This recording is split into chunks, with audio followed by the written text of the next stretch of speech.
Alrighty, folks, it is clear that you love me reacting to YouTube comments. I got to tell you, it is a lot of fun for me. I apologize in advance. I don't typically have long-winded comments because I do try to get to everyone. But Mark does an amazing job, goes through and picks out the ones that are important to talk about, the ones that are heated, the ones that are frankly not very nice sometimes, which is okay. But Mark, the floor is yours. What do you got this week? All right, that's a perfect lead-in. You kind of talked about replying with short comments. I'll go at that one first then from don't even think about it. One says, FYI, responding with one word, nice or agree, is a waste of time, really. Don't bother if you're not going to engage and put some thought into it. I feel you might be doing it just for the algorithm. Well, everybody's has an opinion. It's just like assholes. So you're allowed to have one. I have chosen to have a personal goal of responding to each and every comment one time. I do not get involved in, uh, threads or whatever you call them, series of comments. But I'm going to continue to do what I do because if people take the time to write one, I feel it's important for me. Um, so I'm going to do what I feel like's the right thing, regardless of your opinion. All right. Yeah. So that I think the biggest comments I saw for most of the recent videos was on your Section 8 video with Dion and Lumberjack. There was a lot of comments there. And Yeah. Matt has a very strong view on this, and a lot of Hmm. the comments were geared towards him. So from Shocking. from Simple Man 1364, they said, Matt, why don't you stop renting to Section 8? You come across as a person with zero compassion towards others. Your job is to rent, not analyze whether people are deserving of a Section 8 voucher. I would hate to deal with you as a landlord.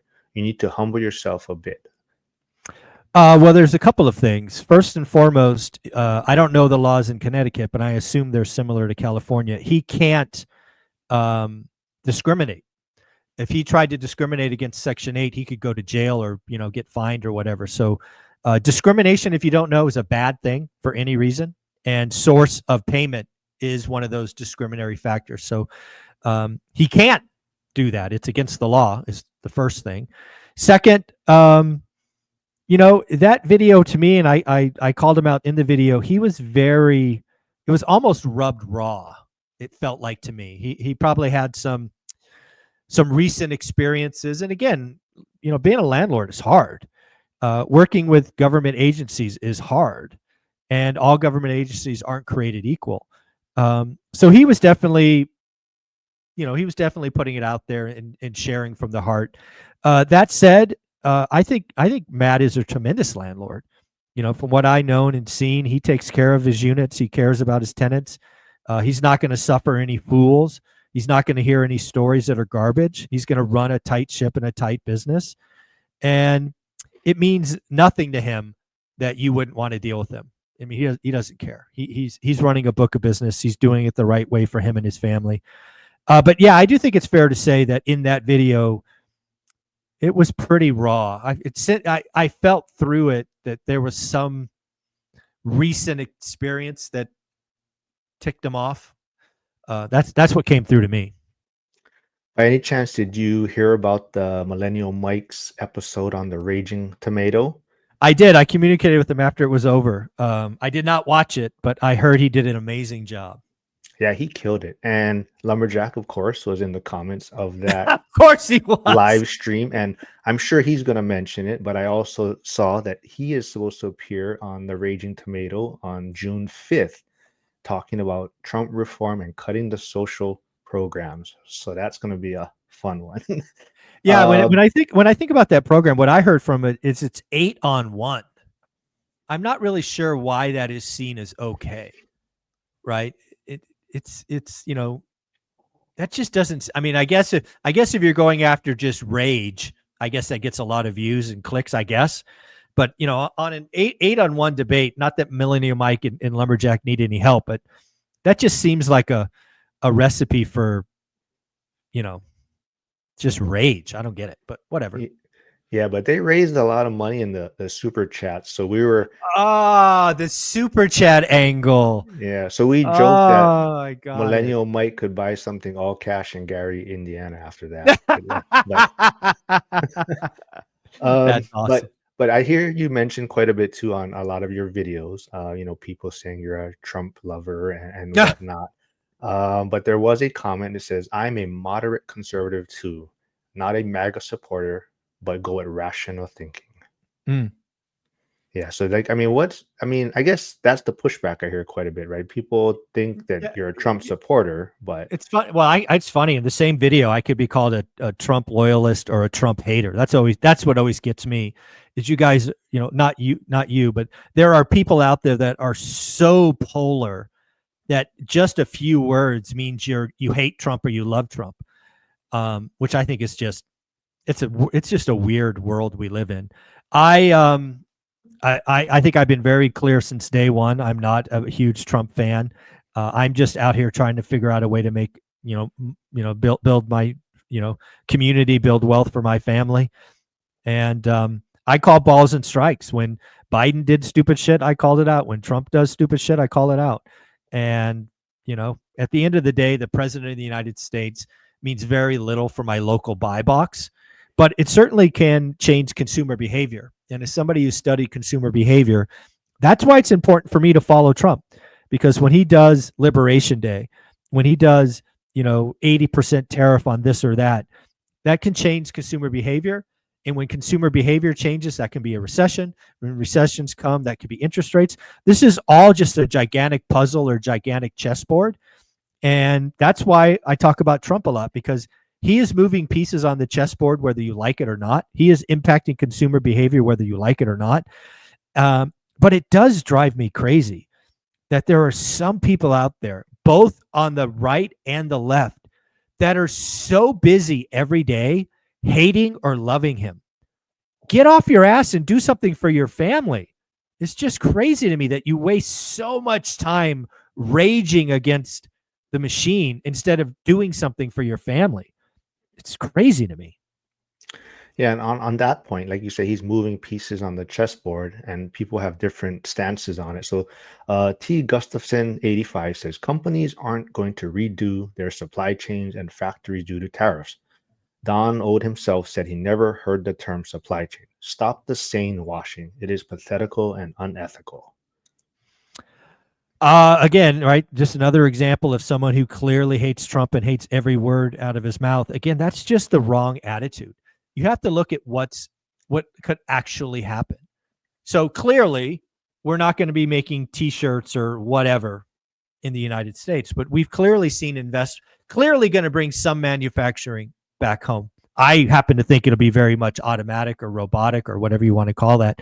It's not going to be, a bunch of people screwing in iPhones. It's just not going to be that. But again, there are some folks, and I see comments like that and hundreds of others like it, that basically anything Trump does is bad. And then I see other comments where anything Trump does is good. Guess what, folks? You're both wrong. He's not God, right? And oh, by the way, he's not the devil either.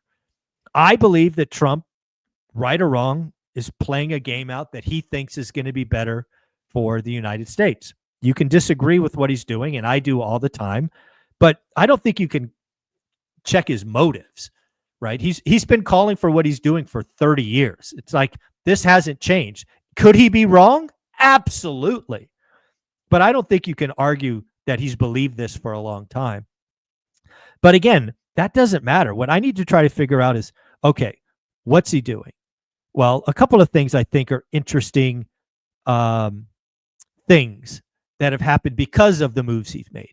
First, and this is important, countries, ex the United States, so every country other than the United States, are now deploying capital a little bit less in US-based assets. And when you do that collectively, that means the 10-year note is up, right? The 10-year note has gone from roughly 4 to roughly 4.5. A lot of that is because you have to pay higher interest rates to get people to buy it. And I think that's because rest of world, ex the US, aren't buying US treasuries at the same rate. They're still buying them. I'm not saying it's not happening.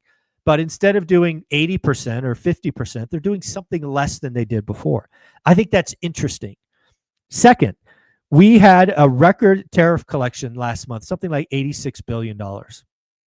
That's interesting, right? That we collected more tariffs than any time before. That's interesting. The other thing is, I think what's really people are missing is I do think the consumer is basically tapped out.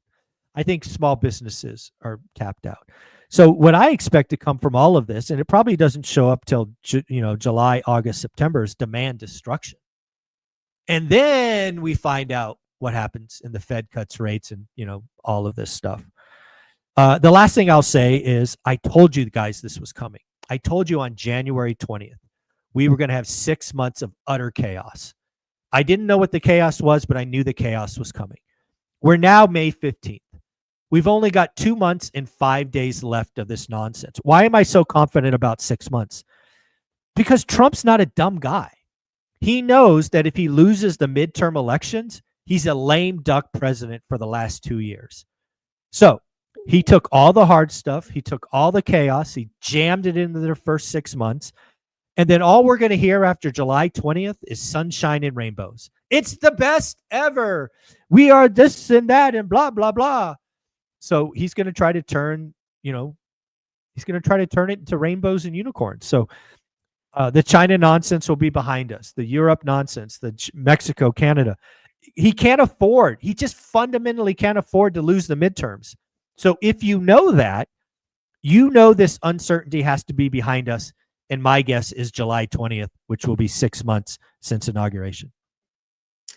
All right. On that point, I think that leads us into the next tweet that you reposted on X is from Cody Sanchez. She says, I keep thinking about this one line from billionaire investor Ken Griffin. Success is just staying in the game long enough to eventually get lucky. And you said, and your AKA was do not bust out. Yeah, that's the big thing. Again, my wealth formula is remarkably simple, but you all hate rule number 3, and that's that it takes a decade. And what I mean by this, don't bust out, is I've seen so many people get in the game, have some success, and then they start to lever up. They start to do short-term debt. They start to think they're better than they are. And let's be clear, I did the same thing. And I'm speaking from somebody who lost 80% of his net worth because he was cocky and arrogant and stupid, all of the above.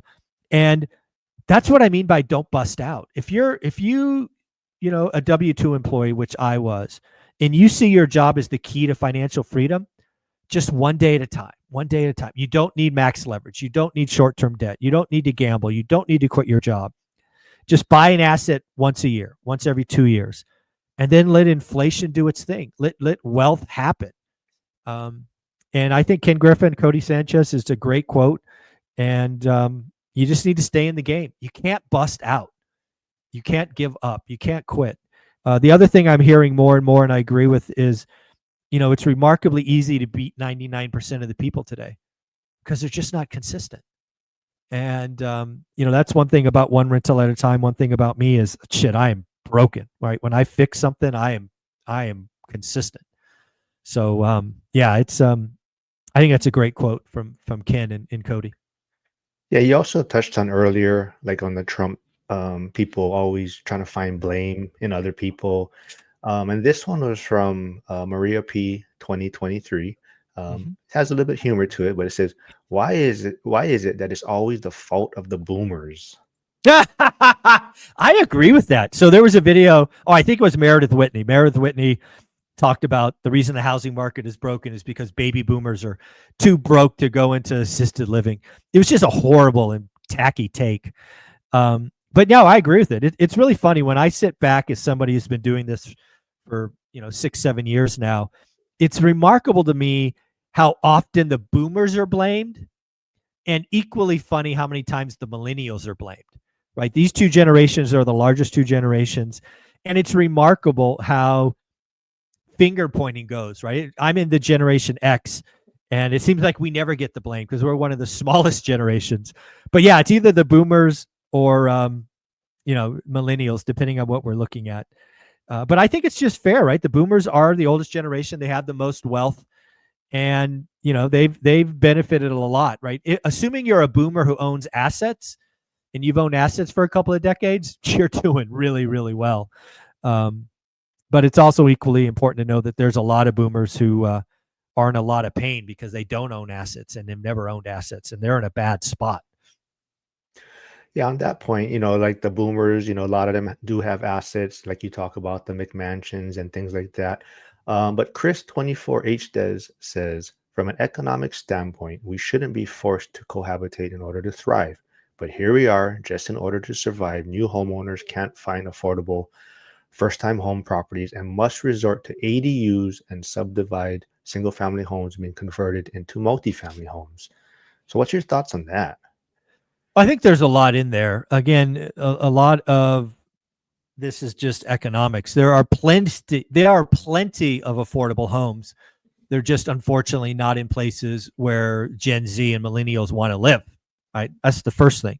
Right? If everybody wants to live in a 4-block neighborhood of downtown, supply and demand 101. So to say that there's no affordable housing is inaccurate. To say there's no affordable housing where everybody wants to live is extremely accurate. So that's true. The other thing that I think we're seeing, and this is how I talked about it, Lance's event in New York, was how to fix the housing market. We have unfortunately have rules and regulations that make it only profitable to build big homes. That unfortunately has been going on for somewhere between 10 and 15 years. And now we're looking at the supply of entry-level housing and asking ourselves, where did it all go? Well, it's not been profitable to build. So I would argue the real problem is at the local level, because the federal government can't control this. The state government really can't control it, but local government can. If affordable housing is important, and it is, we need to figure out a way for builders to build smaller homes. And here's the other problem, right? Entry-level housing should not be 4,200 square feet. Right? If you think an entry-level house has to have 6 bedrooms and 5 baths and a 3-car garage and, all of these things, you're twisted, right? An entry-level house, in my opinion, should be 950 square feet, maybe 1050, 3 bedrooms, maybe a bath and a half. That's it. The problem is, our average square foot today is, over 2,000, but we just need to incentivize building smaller homes. Smaller homes are cheaper. And that's how you do it. And that's what an ADU is. All an ADU is smaller footprint. The other thing that was kind of highlighted there is co-living. And, the reality is there are a lot of people out there today that don't even make the median income, right? We talk about the median income being, I don't know, call it 60 grand. But when that's the median, that means half the country makes less than that. And again, if you want to live in a downtown area where everybody else wants to be, you either live in a car, live in the street, or you rent a bedroom. And I don't see co-living as a bad thing. I see co-living as an entry level or a step or a choice. Maybe you want to do that for a little while and then go buy a big house in a town, 2 hours away. It's all about choices. And, it is just where we are. But I think the long-term answer is we have to help builders build entry-level housing, which we haven't done since the 70s. And some people argue the 50s. So, that's a big problem. That's, 75 years ago. You touched on kind of government getting involved in the housing and building homes and whatnot, regulations. But you also posted this or reposted this on X by Rudy Havenstein Senior Markets. I think taxpayer-backed students' loans enabled college price gouging and the outrageous tuitions. And I know your daughter went to school, right? I don't know, did she take out a student loan or anything? No, it was important for my wife and I to pay for her education, which was $200,000, by the way. Yeah. So I think about my education, which I got in the mid 90s, and it was roughly, I don't know, call it 40 grand, maybe it was 50 grand, but it wasn't 200 grand. And I absolutely completely agree with that. I think colleges took advantage of the system, kept raising prices because they could. And as an 18-year-old kid, you're just old enough to sign paperwork, but young enough to be stupid. And there was no process. I totally agree with that statement. I think the education system, largely speaking, in the United States is too expensive, a horrible return on money for most students, and only went up to these crazy levels because of government-backed loans. I think it's hard to argue that's not a true statement. All right, I want to wrap things up with some positive comments I saw. Okay. But this was a good one from BuzzTune. You reposted it on X. It's Lindsay Barrientos from the school community was also on Bigger Pockets in your channel recently. But BuzzTune said, I remember on a video several women from ORAT were on. Lindsay asked another investor, how can we help you? And he Mm. just says, ORAT just attracts the right people. Testament to this community.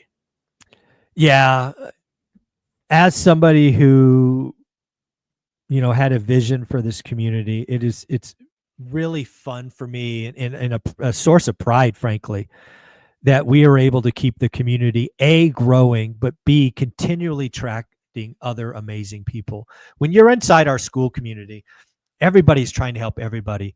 People are asking questions. We've got 6 different accountability groups, which I never show up for, which I think is just awesome. And we have more and more coming now. Now I go live every Sunday at 8 a.m. with different people. This Sunday, we're going to have Adrian Hernandez.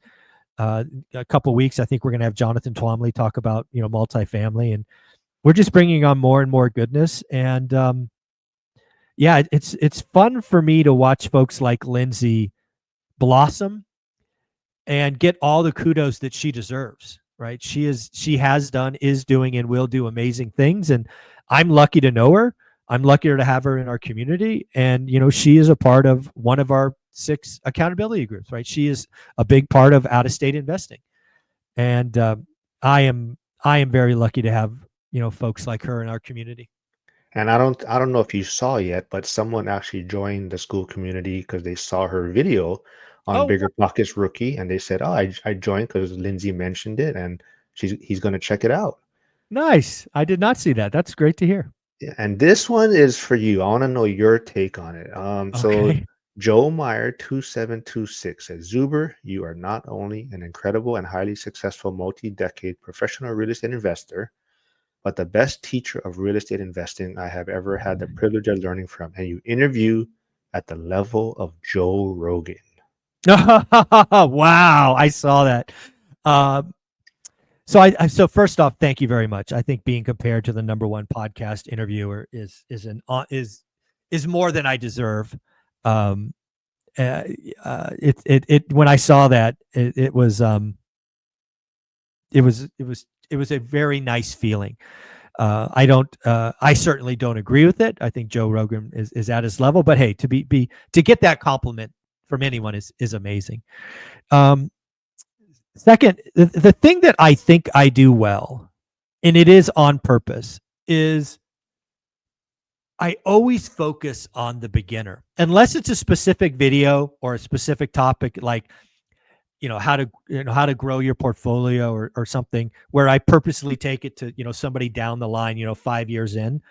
I never forget the beginning, and I think it's really easy and I think Bigger Pockets for a long time got distracted by the crazy one-off stories that are great headlines but not practical.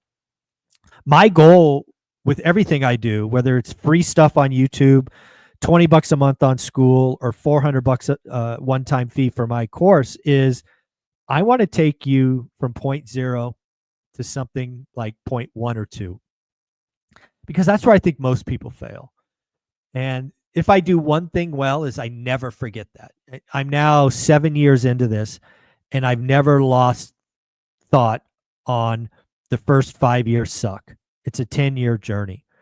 And I think if I can stay remarkably consistent for another 7 years, that will be awesome. So, yeah, thank you for the nice comment, the nice compliment.